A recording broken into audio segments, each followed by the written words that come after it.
Hi, welcome back to Faith and Conviction, and I'm your host, Ray Harris. I want to welcome you to this week's Torah portion, and we are in Torah portion of Parashah 45, and we are in the book of Devarim, words, how it's translated into English, but we know the book as Deuteronomy. Our portion is Deuteronomy chapter 3, verse 23, down to chapter 7, verse 11. So this is a very interesting Torah portion. I know I say that a lot, but it's interesting when we study words. But this really is one of the more profound Torah portions. If for no other reason, this Torah portion has the verse that Jesus goes to in order to teach the first and primary commandment. And we can look in the New Testament and we can see where he's asked, what is the first commandment? And he says, and he quotes from Deuteronomy 6. It begins at verse 4. He says, "Hear, O Israel, the Lord our God is our God. The Lord is one," or alone, depending on how you translate which Bible translation you're going for. So, "Hear, O Israel, the Lord our God is one." Now, this is actually very important. It is the key thing that Jesus teaches, but he gives it a 1B, and he says we are to love our neighbor as ourselves, and that's found over in Leviticus chapter 19. It's very important that we see these things. But this Torah portion, like we've done with all Torah portions, we're going to look at the key word. So the key word, if I pronounce it correctly, so forgive me if I'm wrong, ואתחנן, and it means I pleaded. Now in the King James it translates it as I besought. So we're going to take a look at this word and we're going to see what's going on. So our key word is the first word in Deuteronomy 3:23, and the Strong's number on it is H2603. H2603, and it connects over to the Hebrew word chanan, which Brown Driver Briggs says is to be gracious, to show favor, to show pity, like compassion, to seek favor, to implore favor, and that's how it's being used in this Torah portion. Okay, so the eSword King James Concordance says that this word is in the Old Testament about 75 different times. The King James translates it mercy, merciful, gracious, graciously, supplication, besought, like we see right here in our verse, pity, entreated. Now in our Torah portion we have two verses which have this word. Of course it's right here in Deuteronomy 3:23, which is our first verse, but it's also down in Deuteronomy 7 and verse 2, and King James translates it with the word mercy. So keep those things in mind. So the King James, looking at Deuteronomy 3:23, says, "And I besought." And that's how the King James translates this Hebrew word. "I besought the Lord at that time, saying." So this is Moses. And what we have here is a comparison. We're going to take a look at what all these translations do. The Complete Jewish Bible says, "I pleaded." Now, the Jewish Publication Society, this one right here, says, "I pleaded with the Lord at that time, saying."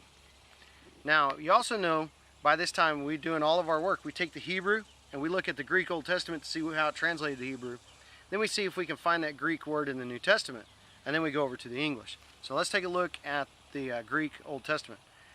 And it is very interesting how this works out. And it's kai, that means and athane, that's going to be the word that we look at. That's G1189. Kuriu in to katro akeno lego. So that's the Greek of that verse. And what we're looking at is ede ainthane. And so that is a very important word that we're going to find over in the New Testament. So the Apostolic Bible Polyglot, which is a translation of the Greek Old Testament and the Greek New Testament, says it this way: "I besought the Lord in that time, saying." So again, he uses the word besought, which is the same thing the King James does, but both the Complete Jewish Bible and the Jewish Publication Society, this one here, this one is not a messianic look per se, but the Complete Jewish Bible does believe that Jesus is the Messiah, and they both use the word plead. So it's very important when we take a look at this. So G1189 is found in the New Testament about 23 different times, and it connects back to the Greek word deomai. And thayer means, or translates that to mean, and gives us a definition. It means to want or to lack. And if we want something, like we need something, or we lack something, what do? We desire it, or we long for it. This is his definition. So what do we do if we desire or long for it? We ask, or we beg for it. We plead for it. Or you can pray or make supplications. This is the kind of thing that's going on. So in the King James New Testament, deomai is translated as pray, prayed, praying. One time in Romans, it's making request. Also beseech and besought. So all of these things are important to us, and we can see what's going on here. Now, there are two verses that have the exact same spelling that we had over here in Deuteronomy 3:23, and those are the two verses in the New Testament I want to look at. So look at Luke 9 verse 40. In the King James it has it this way: "And I besought thy disciples to cast him out, and they could not." So this is the father of the one who is ill, and he's talking to the disciples of Jesus going, I needed their help, they couldn't do it, I besought them. And the Apostolic Bible Polyglot says, I beseeched them. Now the complete Jewish Bible says, I asked. So we can see that besought and beseeched are really working the same. I asked, it doesn't really have this idea of begging, but the ESV, the English Standard Version, says, I begged. Now that is the same idea conveyed by the word I plead in the translation of the Hebrew back in the Old Testament, which is the Greek word used for I beg. Okay? Now look at Luke 22 verse 32. The King James has, but I have prayed. Now this is a very important issue here, and it's something that I don't bring up very much or talk very often. But in this particular verse, in the Greek, it has ego, and then it has the verb edeething. Edeething. Ego, edeething. So Jesus is saying, I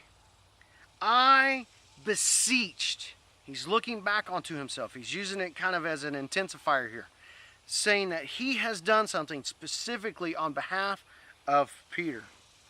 I prayed for thee, that your faith fail not, and when you are converted, strengthen your brethren. The Apostolic Bible Polyglot has something very similar. I beseeched concerning you that the belief of yours should not fail, and you at some time or another, having returned, support your brethren. Now the complete Jewish Bible has I prayed. The ESV has I have prayed. The Apostolic Bible Polyglot is the only one who uses, for these four examples, beseeched. This is important because beseeched is a type of word like besought. And those are words that are making an idea of plea, like beg. So what we have here is Moses pleading on behalf. And then we have over here in Luke 9, a father pleading on behalf of his child. And then we have Jesus pleading on behalf of Peter. So we can see that God will allow his leaders to plead for the people. Jesus pleads for one of the disciples, the Apostle Peter. And a father pleads for his son. So this is important. It is one thing to pray, and it's one thing to ask. But it is another thing entirely for we as English speakers to plead and to beg. Now that is something very powerful. This is what we see when we see how the Hebrew was translated by the Greek Old Testament. And when we look at the Greek New Testament to see where that word is found. And then we see what it's doing in the English. See, these things work together. And it's the power of Moses, it's the power of the Messiah, and this is how God uses all these languages to work together to express to us the picture of his perfect grace and his mercy to us. This is cool. So I hope it's been a blessing to you this week. Until next time, continue to seek God, know Messiah, find hope.